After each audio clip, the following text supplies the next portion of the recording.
Previously, we used differentiation to find the stationary points of a function. Another useful application is to use differentiation to find the equations of tangents and normal to a curve. A tangent to a curve at a given point is a straight line that has the same gradient as the curve at that point and touches the curve at that point. A normal to a curve at a given point is a straight line that has a perpendicular gradient to the curve at that point and touches the curve at the point. This means that the tangent and normal to a curve at a given point are perpendicular to each other, both touching the point, with the tangent going in the same direction as the curve and the normal sticking out of the curve at a right angle. Starting with a tangent, we wish to use the information that defines it to work out the equation that describes it. Let's say we want to know the tangent to the curve at this point A. First, we use the fact that the tangent has the same gradient as the curve. We know how to calculate the gradient of the curve using differentiation. We simply differentiate the function to get dy dx, and then we input the x-coordinate of the point A to find out what the gradient of the curve is at A. Once we know this, we know the gradient of the tangent is the same. Since the tangent is a straight line, we know we can write its equation in the form y is equal to mx plus c, and we already know m, so all we now need to do is work out c. To do this, we need to know a point that the line goes through, and luckily, we know that it goes through A. This means that we can input the coordinates of A into the straight line equation and rearrange it to find out what C must be. We now know M and C, and so we know the equation of the tangent at point A. Finding the normal is very similar. We still use differentiation to find the gradient of the curve at A, but this time we know the normal doesn't have the same gradient as the curve, but a perpendicular one.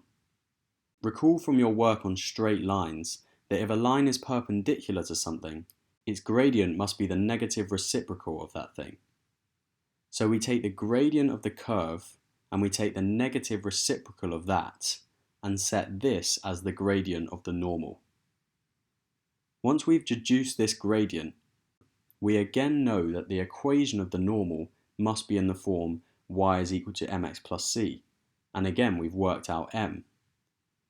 We input the coordinates of A and we rearrange the equation to find the value of c, and there we have the equation of the normal. Let's take the curve y is equal to x to the power of 4 minus 2x cubed. We want to find A, the tangent to the curve, at the point where x is equal to minus 1, and b, the normal to the curve when x is equal to 2. The first step for both questions is to differentiate y and find the gradient function dy dx, which in this case is 4x cubed minus 6x squared. For part A, we are interested in the point where x is equal to minus 1, so we sub minus 1 into dy dx and find that the gradient of the curve is minus 10.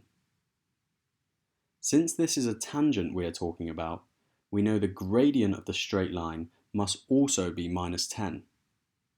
We can therefore say that for this tangent, y is equal to minus 10x plus c, simply subbing in the minus 10 instead of m.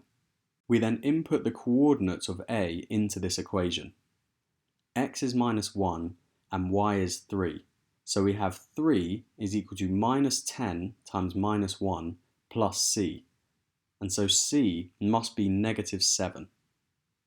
The tangent therefore has the equation y is equal to negative 10x minus 7. For part B, the point we are now interested in is at x equals 2, and so we input x equals 2 into dy dx to find the gradient of the curve at that point, which we find to be 8. We're now interested in the normal, so the gradient won't be the same as the curve, but perpendicular to it, and will therefore be negative 1 over 8, the negative reciprocal of 8. We then write the equation of the normal as y is equal to negative 1 over 8x plus c, and we input the x and y coordinates of the point B into this equation and solve for the unknown c. We get that 0 is equal to negative 1/8 times 2 plus c, and so c must be 1/4. The equation of the normal to the curve at B is therefore y is equal to negative 1/8 x plus 1/4.